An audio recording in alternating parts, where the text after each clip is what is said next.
Bismillahirrahmanirrahim. Today I am going to deliver a lecture on precision and accuracy. Precision को define करते हैं. Precision is how close the measured values to each other. Let हम एक experiment perform करते हैं और 3 to 4 readings लेते हैं. अगर वो readings एक दूसरे के बहुत close होंगी तो हम कहेंगे कि precision ज़्यादा है. अगर वो readings बहुत close नहीं होंगी तो हम कहेंगे precision कम है. प्रेसिजन इन्वर्सली रिलेटेड है लीस्ट काउंट के साथ. फॉर एग्जांपल, लेट हमारे पास एक इंस्ट्रूमेंट है जिसका लीस्ट काउंट है 1 मीटर और हम उससे जो मेजरमेंट्स लेते हैं वो हमारे पास आती हैं 8 meter, 9 meter and 10 meter. Second case में लेट हमारे पास एक और इंस्ट्रूमेंट है जिसका लीस्ट काउंट है 0.1 मीटर और हम उससे जो मेजरमेंट्स लेते हैं वो हमारे पास आती हैं 8.1 metre, 8.2 metre and 8.3 metre.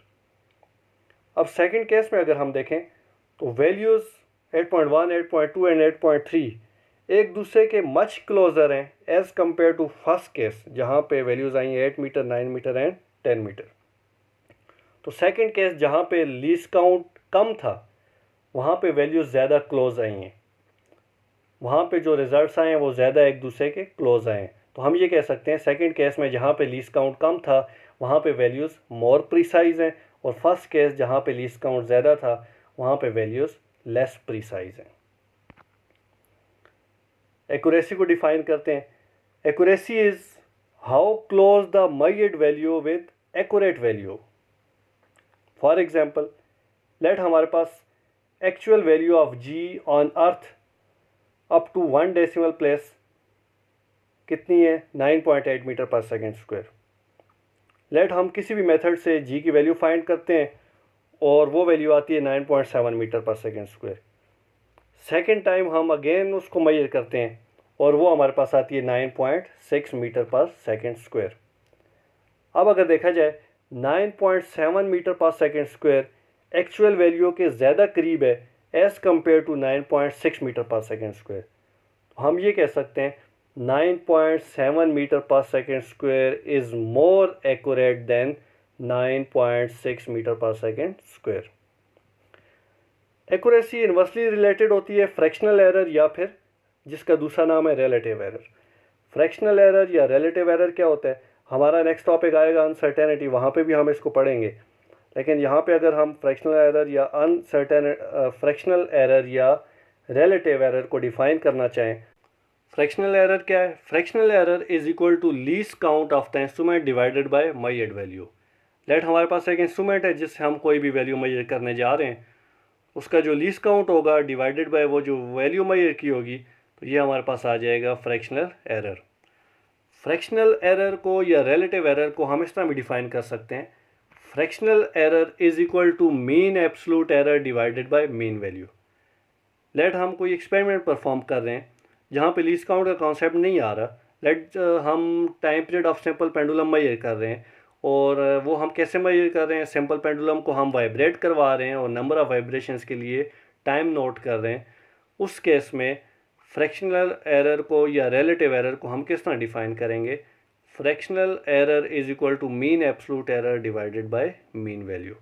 Mean absolute error को हम नेक्स्ट टॉपिक में जब अनसर्टेनिटी को हम डिस्कस करेंगे वहाँ पे इसको डिफ़ाइन करेंगे. एक एग्जांपल देखते हैं कि किस तरह फ्रैक्शनल एरर या रिलेटिव एरर अफेक्ट करता है एक्यूरेसी को. फॉर एग्जांपल, हमारे पास एक इंस्ट्रूमेंट है जिसका लीस्ट काउंट है 1 kg. उससे हमने वैल्यू मेजर की और वो आई हमारे पास 10 kg. अब 10 kg में फ्रैक्शनल एरर कितना है? Least count divide by measured value, यानी कि 1/10 इज इक्वल टू 0.1. लेट हमारे पास यही एक इंस्ट्रूमेंट है जिसका लीस्ट काउंट 1 kg था और हम इससे एक और वैल्यू मेजर करते हैं और वो हमारे पास आई 100 kg. अब इसमें फ्रैक्शनल एरर या रिलेटिव एरर कितना है? Least count divide by measured value, यानी कि 1/100 इक्वल टू 0.01. सेकंड केस में अगर देखें फ्रैक्शनल एरर आया 0.01, फर्स्ट केस में आया 0.1, यानी कि सेकंड केस में फ्रैक्शनल एरर कम आया है as compare to first case. तो हम ये कह सकते हैं सेकंड केस में हमारी जो मेजर्ड वैल्यू है यानी कि जो 100 kg है वो मोर एक्यूरेट है as compare to first case जहाँ पे हमारी वैल्यू 10 kg थी। बिकॉज एक्यूरेसी इन्वर्सली रिलेटेड होती है फ्रैक्शनल एरर के या फिर रिलेटिव एरर के। तो सेकंड केस में फ्रैक्शनल एरर कम था इसलिए वैल्यू ज़्यादा एक्यूरेट है, और फर्स्ट केस में फ्रैक्शनल एरर ज़्यादा था इसलिए हमारी वैल्यू लेस एक्यूरेट है।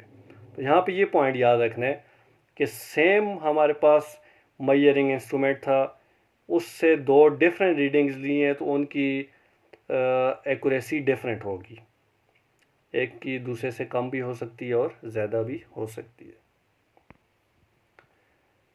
एक्यूरेसी और प्रिसीजन को एक एग्जांपल से समझते हैं। लेट हमारे पास बुल्सआई है और उसको हम 4 टारगेट्स हिट करने जा रहे हैं या 4 एरोज हिट करने जा रहे हैं। फर्स्ट केस लेते हैं, लेट जो हमने 4 एरोज उसको हिट किए वो सेंटर के बहुत करीब लगे। अगर वो सेंटर के बहुत ही करीब लगे तो हम ये कह सकते हैं हमारी वैल्यूज़ ज़्यादा एक्यूरेट हैं। अगर हम इस फिगर में देखें वो चारों एरोज़ एक दूसरे के भी बहुत करीब हैं तो हम ये कह सकते हैं यहाँ पे हमारी वैल्यूज़ ज़्यादा प्रिसाइज भी हैं, यानी कि फर्स्ट केस में values are more accurate and more precise. Second case लेते हैं, लेट हमने 4 एरोज़ हिट किए और वो सेंटर से बहुत ही दूर लगे, हम ये कह सकते हैं हमारी वैल्यूज़ यहाँ पे एक्यूरेट नहीं है। लेकिन वो 4 एरोज़ एक दूसरे के बहुत करीब लगे हैं, हम ये कह सकते हैं यहाँ पे वैल्यूज़ प्रिसाइज हैं, यानी कि सेकंड केस में values are not accurate but precise. Third case लेते हैं, लेट हमने जो चारों एरोज़ हिट किए वो एक दूसरे से दूर दूर लगे, तो हम यहाँ पे ये कह सकते हैं कि हमारी वैल्यूज़ प्रिसाइज नहीं है। लेकिन अगर हम इन वैल्यूज़ का मीन निकालें तो इनका जो मीन पॉइंट है या जो सेंटर पॉइंट है वो हमारी बुल्सआई के सेंटर के बहुत ही करीब आ रहा है। तो इस केस में हम ये कह सकते हैं कि वैल्यूज़ एक्यूरेट तो हैं लेकिन प्रिसाइज नहीं है। इस बात को हम कुछ इस तरह समझते हैं, यानी कि इस गेम में तो इसको अच्छा नहीं समझा जाएगा या ज़्यादा ठीक इसको नहीं समझा जाएगा कि हमारे टारगेट्स बहुत करीब लगे हैं, टारगेट्स तो बहुत दूर दूर लगे हैं लेकिन उनका मीन जो है वो सेंटर के बहुत करीब आ रहा है। इस बात को हम इस तरह समझ सकते हैं, लेट हमारे पास एक्चुअल वैल्यू थी 5 मीटर, जब हमने एक मेजरिंग इंस्ट्रूमेंट से वैल्यूज़ मेजर की तो वो आई 2.8 meter, 4 meter, 6 meter and 7 meter.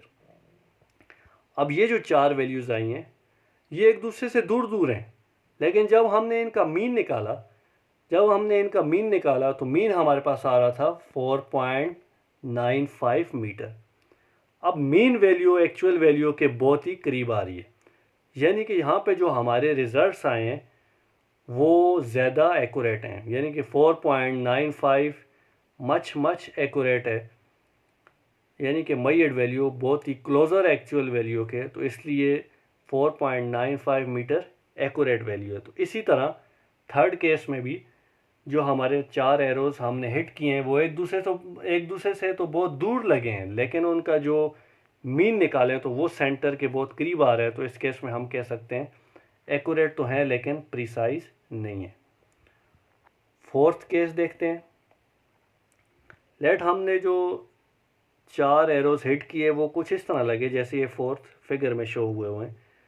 अब ये जो एरोज़ लगे हैं ये सेंटर से दूर लगे हैं, सेंटर से चारों दूर लगे हैं, और ये चारों एरोज़ एक दूसरे से भी दूर लगे हैं, यानी कि यहाँ पे वैल्यूज़ ना ही सेंटर के बहुत ही क्लोज़र हैं, यानी कि ना ही एक्चुअल वैल्यू के बहुत ही क्लोज़र हैं और ना ही एक दूसरे के क्लोज़र हैं। तो हम यहाँ पे कह सकते हैं values are not accurate and not precise. तो इस केस में वैल्यूज़ ना ही एक्यूरेट हैं और ना ही प्रिसाइज हैं। लेकिन फ़िज़िक्स में या जहाँ पे भी हम मेजरमेंट्स की बात करने जाएंगे वहाँ पे एक्यूरेसी भी ज़रूरी है और प्रिसीजन भी ज़रूरी है, यानी कि मेजरमेंट्स में accuracy and precision both are much important. ये आज का टॉपिक था, इसमें हमने प्रिसीजन और एक्यूरेसी में डिफरेंस देखा। मोस्टली स्टूडेंट्स इन दो टर्म्स में कंफ्यूज रहते हैं, लेकिन आई होप आपको ये टर्म्स क्लियर हो गई होंगी, इनके दरमियान डिफरेंस क्लियर हो गया होगा और ये टर्म्स किन फैक्टर्स पे डिपेंड करती हैं वो आपने याद रखना है। ईटा के हवाले से ये पॉइंट्स ज़रूरी हैं। Thank you.